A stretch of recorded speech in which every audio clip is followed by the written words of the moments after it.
When Evan Rourke walked into the boardroom carrying a worn leather satchel, the board members looked at him as though he had wandered through the wrong door. CEO Conrad Ashbourne tore his proposal in half, called him a desperate single father begging for charity, and ordered security to throw him out.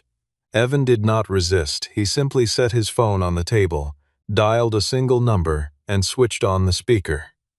When the voice on the other end answered, the room went silent, because the person who had just picked up controlled the fate of the entire company. If you want to watch Evan turn the tables on absolute power, hit subscribe right now and stay with this story all the way through to its final call. The morning began quietly, the way most mornings did for a man who had learned to expect very little from the world and to prepare carefully for everything anyway. Evan Rourke stood outside the glass tower of Ashbourne Aeronautics in downtown Chicago, 60 stories of steel and reflected light rising above him like a wall built specifically to remind visitors how small they were. Commuters streamed past him in expensive coats, none of them slowing down long enough to notice the quiet man standing perfectly still on the sidewalk, studying the building the way a soldier might study a fortress he had once helped design. His suit was old but pressed with care the night before, the creases sharp along sleeves that had seen better decades, the fabric soft and slightly thin at the elbows from years of honest, ordinary wear rather than neglect. Inside the scuffed leather satchel he carried was a technical report that, if read carefully, could halt the largest aviation deal the industry had seen in a generation. A stack of paper worth more to the world than the entire glass tower standing in front of him. Before stepping through the revolving doors, he checked his phone one last time and found a short message from his daughter, Lena, wishing him luck at his important meeting. He typed back only that he would call her that evening, keeping the exchange brief, the way he always did when something heavy was waiting for him. He had learned, in the years since his wife died, to keep his daughter a careful distance from his professional battles, protecting the fragile normalcy he had worked so hard to rebuild for her. He slipped the phone back into his coat pocket, drew a slow breath, and pushed through the revolving door into air that smelled faintly of fresh paint and ambition. At the reception desk, a young employee glanced at his satchel and asked, not unkindly, whether he was there to fix the air conditioning or drop off a parts delivery. When Evan explained he had been invited to a board meeting, the employee laughed softly, certain it was a joke, and asked him twice to confirm the floor before finally picking up the phone to verify his name against the visitor list. Evan waited without complaint, his hands folded calmly in front of him, watching men and women in tailored suits pass through the security gates without a second glance from anyone, each of them moving with the practiced confidence of people who had never once been asked to prove they belonged somewhere. Avery Sloane came down to collect him a few minutes later, moving quickly, her heels clicking against polished marble, but she did not explain who he really was, not yet. She warned him quietly that Conrad was pushing the board to approve a $3.8 billion transaction that very afternoon, and that the pressure in the building had been building for days like a storm system nobody wanted to name out loud. As they walked toward the elevators, Avery kept glancing sideways at him, as though trying to reconcile the calm, unremarkable man beside her with the name she had read so many times buried deep in old engineering files. Evan asked whether the Aegis kernel system had passed its final thermal test, and his tone was so even that it almost disguised how much the answer mattered to him. Avery said nothing, and her silence, stretching a beat too long as the elevator doors slid shut, told him everything he needed to know about the report that had quietly gone missing somewhere between the testing lab and the executive floor. As they crossed the lobby, Evan noticed the Ashbourne logo stamped across a schematic that he himself had designed years earlier, his name nowhere to be found on the placard beside it, replaced instead with a generic credit line thanking an internal engineering division that had not even existed when the original work was done. A young engineer walked past without a flicker of recognition, though his own signature was still buried deep inside the system's original source code, invisible to anyone who never bothered to look past the polished marketing surface. Evan did not raise his voice or demand acknowledgement. He only said, quietly, almost to himself, that a building could forget the man who poured its foundation, but the foundation itself never forgot who built it, and no amount of fresh paint could change what was holding the structure up. They passed a glass display case near the elevators showcasing scale models of Ashbourne's next-generation aircraft, each one gleaming under soft white light, each one entirely dependent on a piece of technology whose true origin had been quietly rewritten in every press release for the last several years. Avery slowed her pace slightly as they approached, watching Evan's face for some reaction, but he only studied the models the way a father might study photographs of a child raised by someone else, with a quiet ache that never rose to the surface. When the elevator doors finally opened on the executive floor, Avery admitted, almost apologetically, lowering her voice as though the walls themselves might be listening, that Conrad had no idea Evan had been invited at all, and that the next few minutes were likely to be difficult for both of them. Inside the boardroom, Conrad Ashbourne stood at the head of a long table, walking the assembled directors through the details of the transaction with Blackthorn Strategic Holdings. If approved, the funding would transform Ashbourne Aeronautics into the largest autonomous cargo aircraft manufacturer in the country almost overnight. Conrad assured everyone that the Aegis Kernel flight control system had cleared every safety test required by federal regulators, and Preston Vale followed with a wall of charts predicting stock prices would triple within 2 years. What neither man mentioned was a thermal test conducted 3 weeks earlier that had quietly recorded a dangerous imbalance, one that could, under very specific conditions, cause the system to lock the wrong control sequence and leave an aircraft unresponsive for several critical seconds. Evan had sent a formal warning about exactly this risk months before, but his email had been quietly rerouted into a folder reserved for outside vendors, buried where no executive would ever see it. Conrad had gone further, instructing his staff to strip Evan's name from the list of people cleared to attend any meeting concerning the system. Outside the boardroom doors, junior executives snickered about a self-proclaimed repairman demanding an audience with the chief executive, and one assistant had even offered him a lunch voucher instead of access to the floor. Evan absorbed the mockery without reaction, checking his watch instead, aware that the deal could only close once Eleanor Blackthorn personally confirmed the final technical conditions had been met. Avery tried to add the safety report to the agenda, but Conrad dismissed it outright, telling the room that the man who wrote it had left the industry years ago and now scraped by on small repair contracts as a single father barely keeping his life together. Marion Ellison, a retired federal judge and one of the board's independent members, asked who exactly this person was. The door to the boardroom opened before anyone could answer. Avery spoke first, her voice steady despite the tension in the room, saying that his name was Evan Rourke and that he was standing just outside the door. Conrad looked at Evan for the first time, and instead of alarm, something closer to amusement crossed his face. Evan was permitted to enter.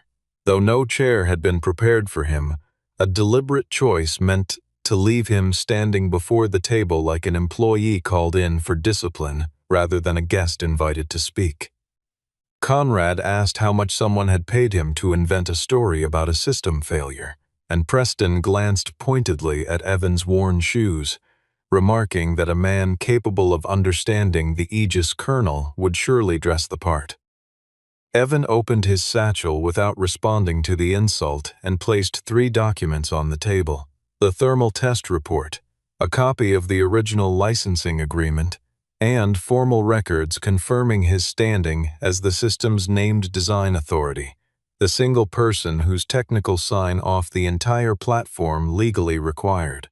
He explained, calmly and without theatrics, that the failure did not appear under normal operating conditions, which was precisely what made it so dangerous. It only surfaced when 3 separate modules were forced to draw power simultaneously in extremely cold conditions, a scenario rare enough to slip past most testing protocols yet entirely possible during a real flight. Conrad did not bother reading the report. He tore the first page in half in front of the entire board, calling Evan a failed inventor who had sold his company and returned years later hunting for attention and a payday. He brought up Evan's personal bankruptcy and suggested that a man who could not manage his own household had no business lecturing a room full of executives on how to run a corporation. It was the sharpest insult in the room, and Evan felt it land somewhere deep beneath his ribs, but he tightened his grip on the edge of the table and did not raise his voice. He thought, for one brief second, of his wife in the hospital bed, of Lena doing homework alone at the kitchen table while he sat in waiting rooms, of all the quiet years that Conrad had just reduced to a punchline in front of strangers. Instead of answering the insult directly, he corrected the record calmly, point by point. Northline Dynamics had never sold the Aegis kernel outright. Ashbourne only held a conditional license to operate it. That license could be suspended if safety data had been deliberately concealed.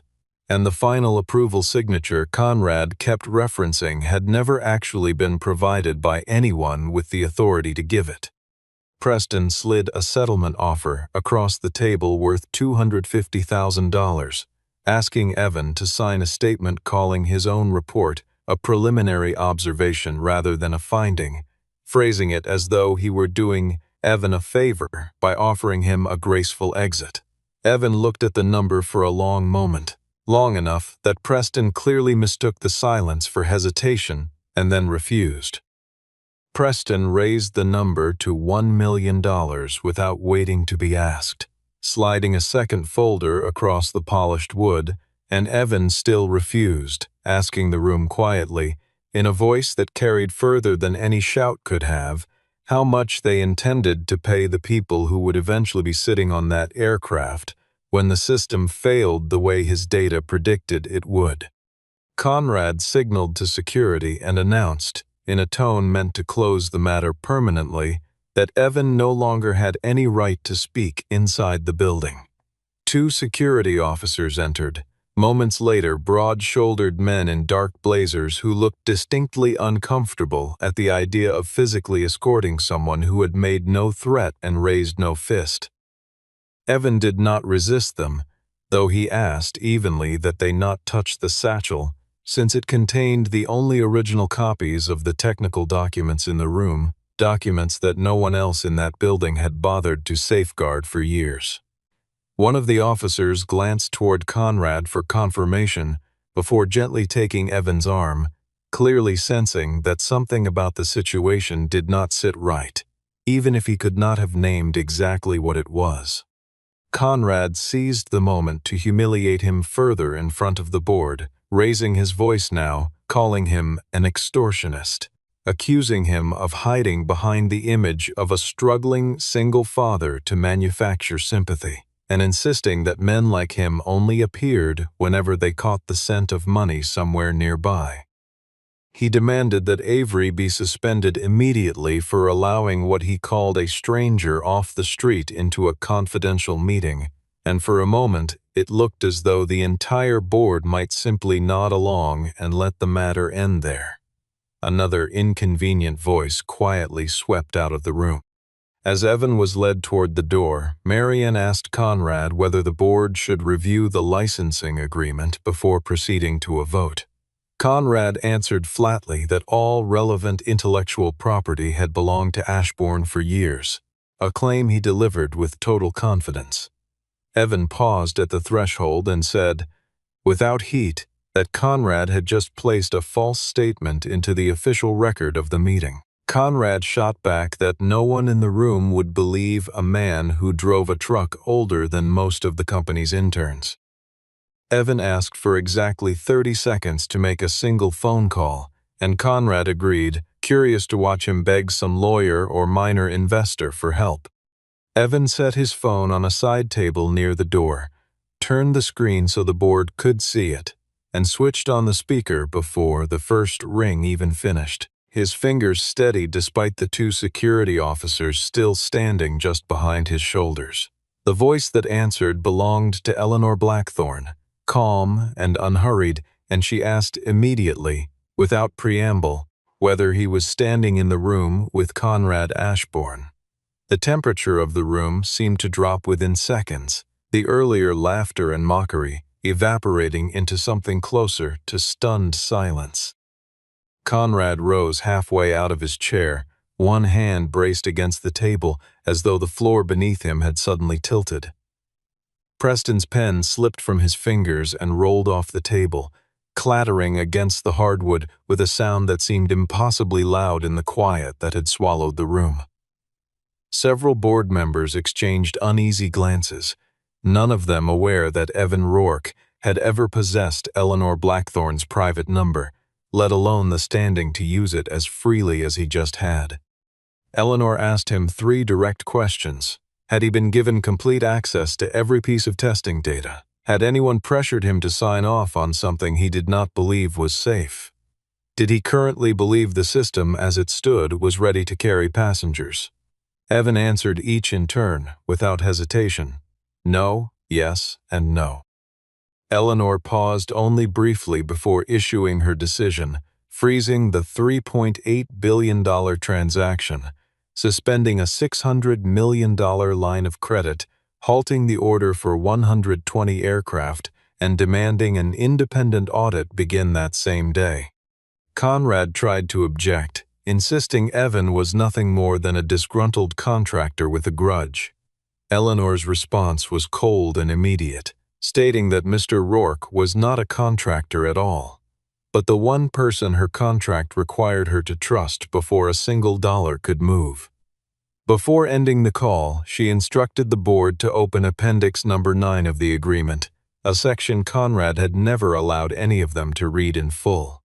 Marion directed the legal team to pull the document onto the main screen, and Conrad attempted to stall, suggesting the appendix was outdated boilerplate left over from an earlier draft of the agreement, but the room no longer belonged to him the way it had an hour earlier. The lights dimmed slightly as the projector warmed up, and page after page of dense contractual language filled the wall behind him, each clause a small, cold fact standing in direct contradiction to everything he had told the board that morning.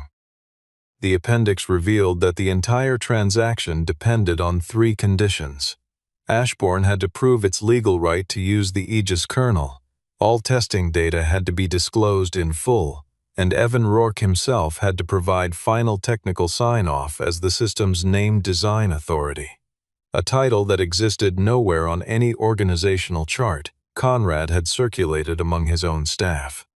Eleanor had met Evan years earlier, back when Blackthorne Strategic Holdings first considered investing in Northline Dynamics, sitting across from him at a much smaller table in a much smaller office, long before glass towers and billion-dollar valuations entered the conversation.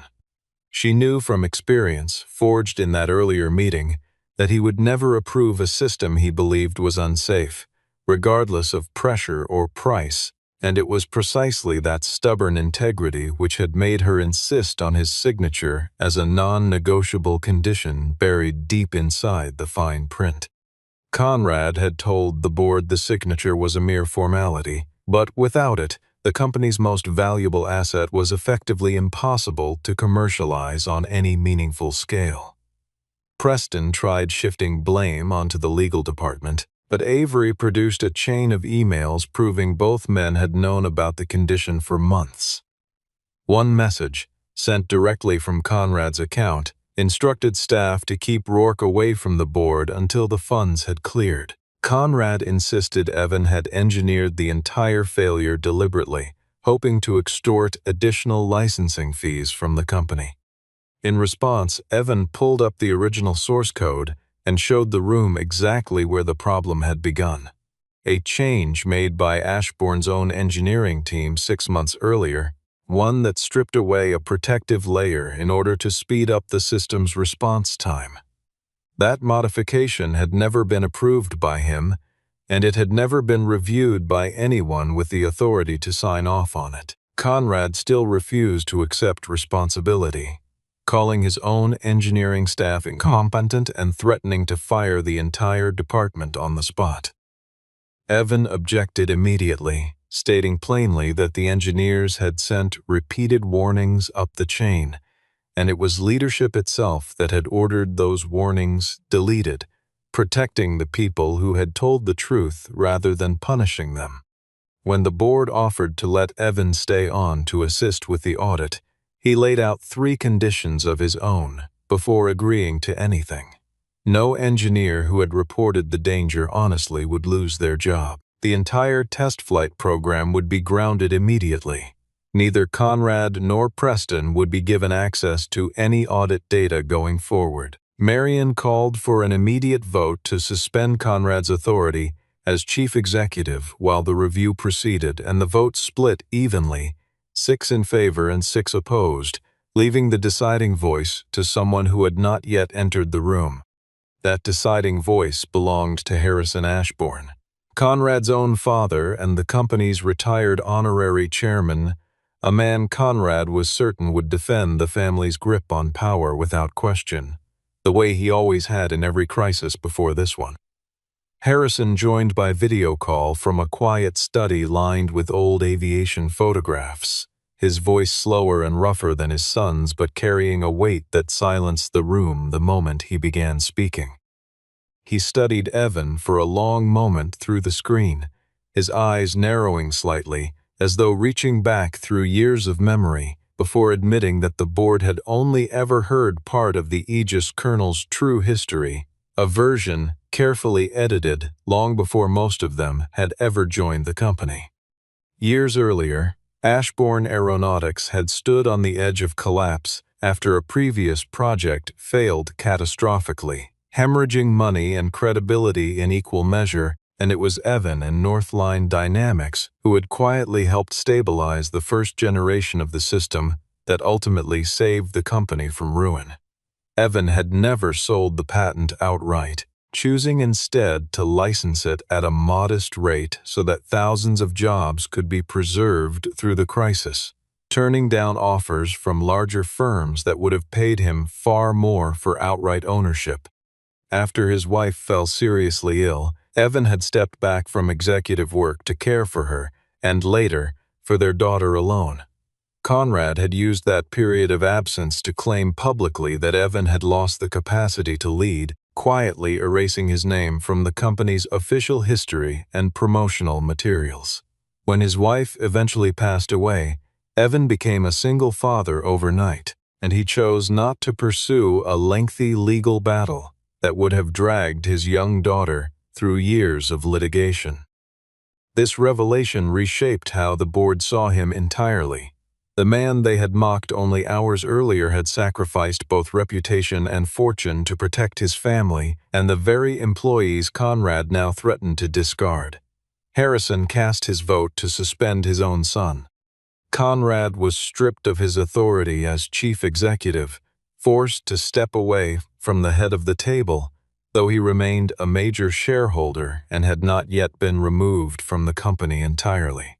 Before leaving the room, he leaned close to Evan and warned him that he might have wrecked the deal for now, but by morning the entire country would believe he was unstable, a threat carried out with words rather than fists. Within hours, journalists began receiving carefully assembled files detailing Evan's personal bankruptcy, the circumstances of his departure from Northline, the medical debts his family had accumulated during his wife's illness, and an old photograph, cropped and edited, made to look as though he were shouting at an employee rather than simply raising his voice over noisy factory machinery. Headlines called him a fading inventor, holding an entire corporation hostage, and one particularly cruel segment questioned whether a man who could not keep his own finances in order should be trusted with the safety of an entire aircraft fleet. Evan read none of it himself. Avery brought him only the essentials, sparing him the worst of the language while still making sure he understood exactly what he was up against. Avery traced the leaked files back to an account controlled by Preston, the digital fingerprints sloppy enough to suggest a man who had grown accustomed to never facing consequences for his actions. But before she could present her findings to the board, an emergency alert flashed across the control room screens. A test aircraft that should have been grounded under Evan's conditions was already climbing into restricted airspace, its engines roaring against a sky the color of wet slate. Conrad had quietly authorized a demonstration flight to continue, betting that a flawless performance would discredit Evan and rescue the company's collapsing stock price before the story spread any further.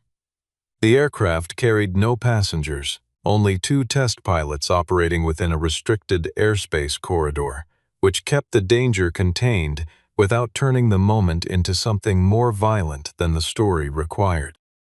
For the first several minutes, the system performed exactly as designed, the aircraft climbing smoothly through clear morning air, and Conrad stood before a cluster of reporters just outside the hangar, his voice confident, almost triumphant, insisting that Evan's warnings had been nothing more than speculation from a man desperate to remain relevant in an industry that had already moved past him. Cameras flashed.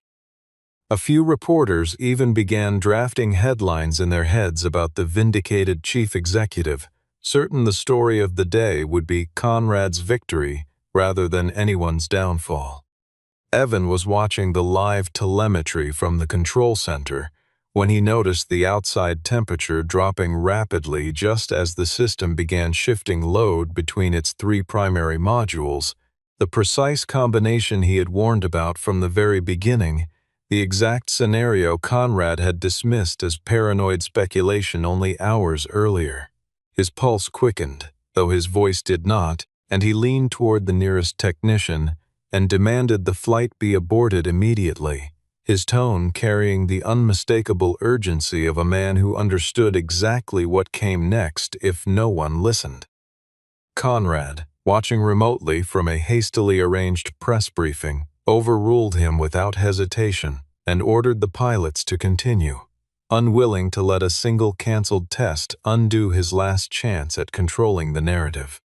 As the 3rd module engaged, the control panel began registering delayed responses, red indicators blinking faster across the display, and the Aegis colonel attempted to lock a control channel that had never actually failed in the first place, exactly as the buried thermal report had predicted months earlier.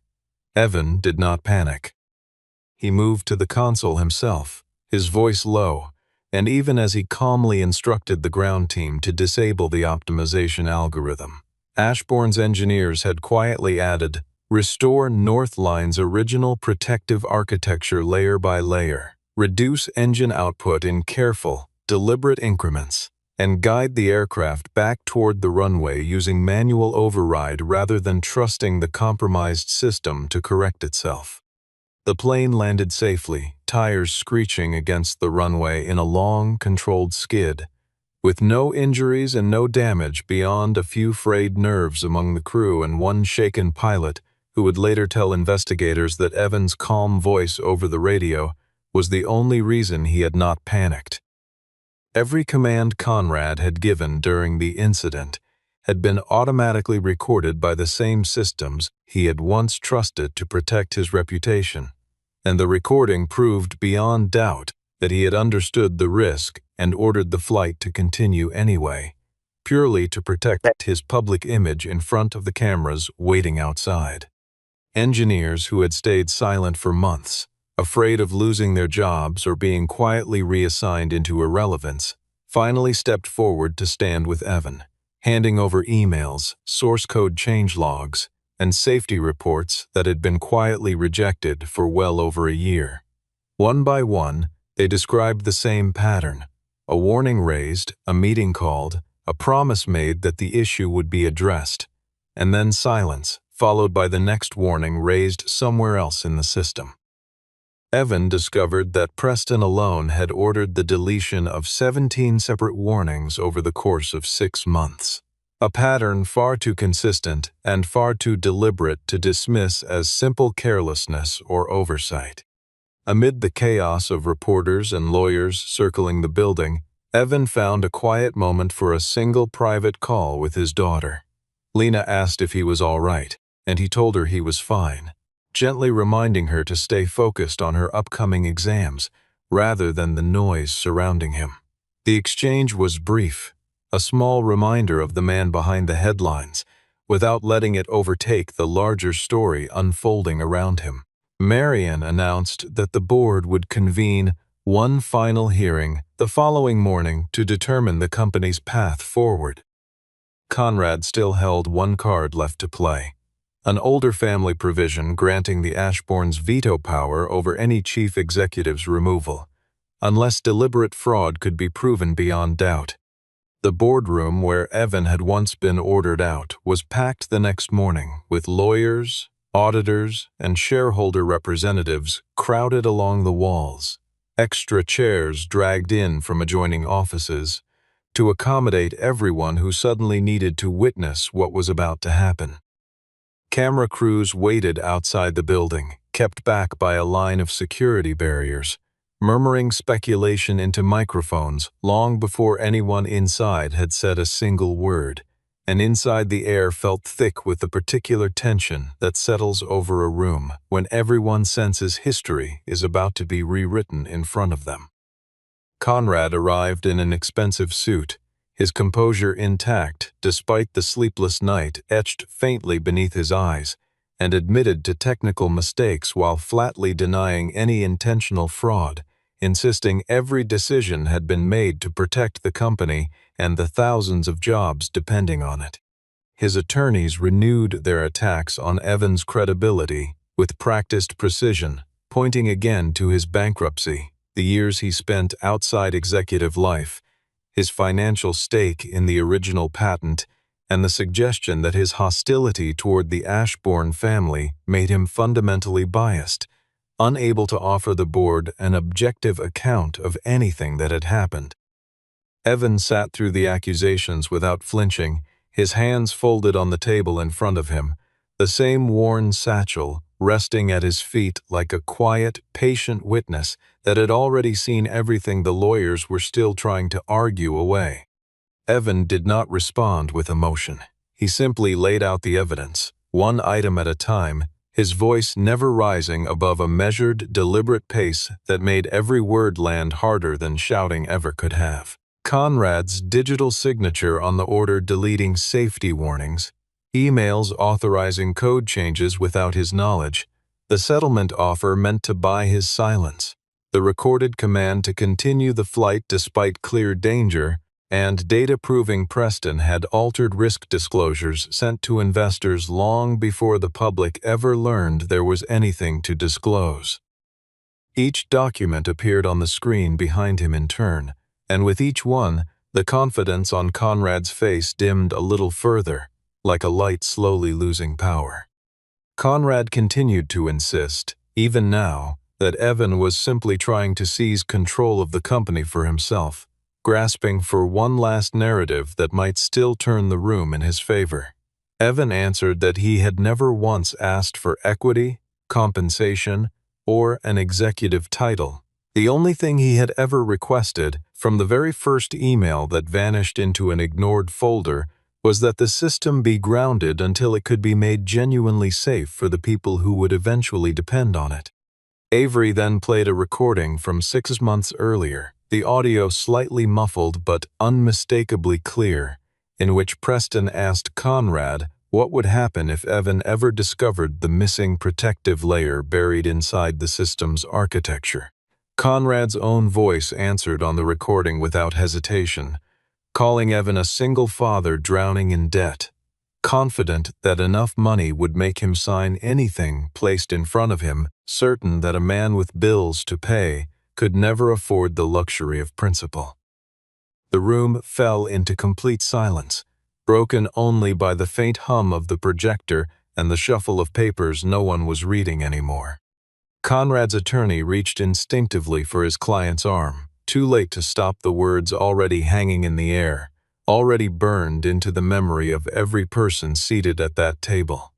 That single sentence, spoken so casually 6 months earlier, proved Conrad had not merely overlooked the danger, but had actively planned to buy Evan's silence from the very beginning, treating another man's hardship as nothing more than a convenient lever to pull. Harrison Ashbourne surrendered the family's veto power without hesitation and cast the deciding vote to remove his own son from the company for good. He told the board that Conrad had confused inheritance with immunity from consequence, a mistake he said he should have corrected years earlier. The board voted to permanently remove Conrad as chief executive, though the company itself still teetered on the edge of collapse, with its transaction, credit line, and aircraft orders all still frozen in place. Every eye in the room slowly turned toward Evan. Marion proposed that Evan take over as interim chief executive on the spot, and several board members nodded along, relieved to have an obvious answer after a day that had upended nearly everything they thought they understood about their own company. He declined immediately, unwilling to let a fight over safety curdle into a fight over power, aware that the moment he reached for the title, some of what made his stand credible in the first place would quietly begin to erode. Instead, he outlined a plan built around saving the company rather than personal terms, speaking without notes. The whole framework already clear in his mind from months of watching the problem unfold from the outside. Restoring the original protective architecture of the Aegis kernel down to its smallest safeguard, forming an independent verification team answerable to no single executive, disclosing every past discrepancy to federal regulators without exception, protecting the employees who had reported wrongdoing at real personal risk to their own careers, freezing executive bonuses to preserve jobs for engineers and factory workers who had never been the ones making the dangerous decisions, and renegotiating the transaction in careful, verifiable stages rather than all at once, so that trust could be rebuilt gradually instead of demanded outright. Eleanor Blackthorne joined again by video and agreed to restore a portion of the frozen credit line, on the condition that Evan personally oversee the repair process from start to finish. He accepted a newly created role, Chief of Transformation and Safety, deliberately avoiding the title of Chief Executive, a choice that earned him even deeper trust from a board that could finally see he had not come for the corner office. Conrad was escorted out of the building in silence, past assistants who once scrambled to please him and now simply looked away, and at the boardroom door he found himself facing the very same 2 security officers who had once removed Evan under his orders. Neither man grabbed him or pushed him. They simply stepped aside, exactly as they had for Evan, and asked calmly, without a trace of satisfaction, for his access badge. Evan did not gloat as Conrad passed him. He only said that the difference between them was that he had warned Conrad before the door ever closed.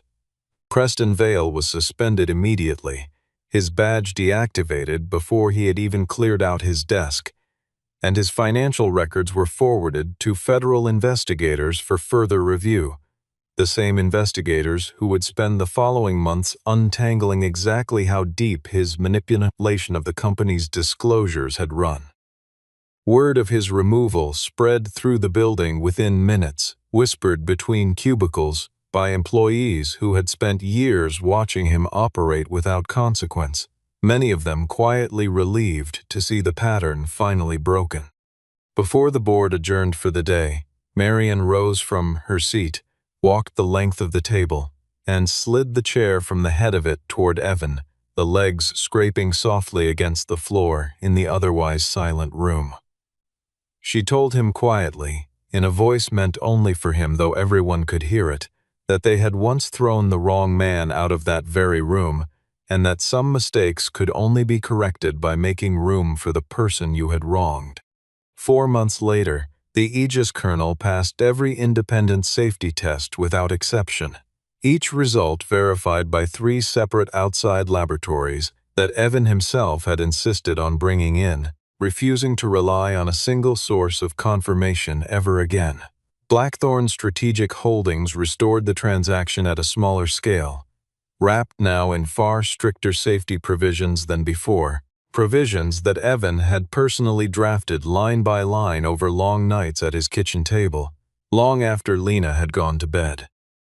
Ashbourne Aeronautics quietly dropped the family name from its public branding, replacing it with something plainer and more honest. And for the first time in years, official materials credited Northline Dynamics and Evan Rourke as the true architects behind the company's core technology, their names printed in plain black letters where a logo used to stand alone.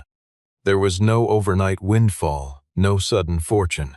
The real reward was authority restored, recognition finally given, and a decision that could never again be quietly buried by someone with more polish and less integrity than the truth deserved. Engineers who had once feared retaliation for speaking up now found their names attached openly to their work, their warnings logged and reviewed rather than deleted in the dark. The culture of the company shifted slowly, the way large things always do, one honest meeting at a time, one restored email chain at a time, until silence was no longer the safest option for anyone walking those halls. Once the transition period concluded, the board voted to appoint Evan as permanent chief executive, not solely because he controlled the technology, but because he had protected thousands of jobs, restored a shattered contract, defended the engineers who told the truth, spoken openly even while being humiliated, and placed safety above every projection on Preston's old charts. In his very first meeting as chief executive, Evan asked that the old rule, limiting the boardroom to senior leadership, be abolished entirely. He invited engineers, test technicians, and the very employees Conrad had once dismissed to sit at the table alongside him. His old leather satchel still sat beside his chair, worn at the edges, holding nothing more valuable now than a photograph of his late wife and their daughter, a quiet reminder of exactly why he had once walked away from power in the first place and exactly why he had eventually chosen to return to it. Outside the windows, the city moved the same way it always had, indifferent to boardroom battles and billion-dollar contracts, and Evan found a strange comfort in that indifference, a reminder that the world was larger than any single company's rise or fall. When a young employee asked why he never replaced the satchel with something newer, something that matched the polish of his new title, Evan smiled and said that sometimes the oldest thing in the room is the only one that remembers the whole truth, and that he had learned not to trade memory for appearance. His phone rang once more before the meeting began, and this time it was Lena, calling simply to say she was proud of him, her voice bright and unguarded in a way that made the entire exhausting year feel, for one brief moment, entirely worth it. Evan did not put the call on speaker this time. He picked it up, walked out of the boardroom, and closed the door quietly behind him, not because anyone had forced him out, but because for the first time in years, he alone decided when the meeting was over, and he alone decided what mattered most on the other side of that door. Immortality, Yao Guai's surely will conspire! Whoa! Dude, I had nowhere to heal. That's fucked up.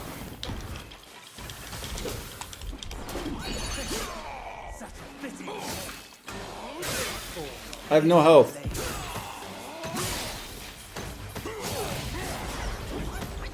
I'm gonna lose. Yeah, because I have no health.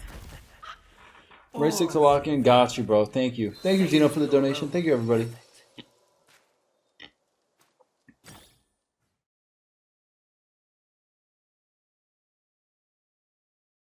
Fucked up.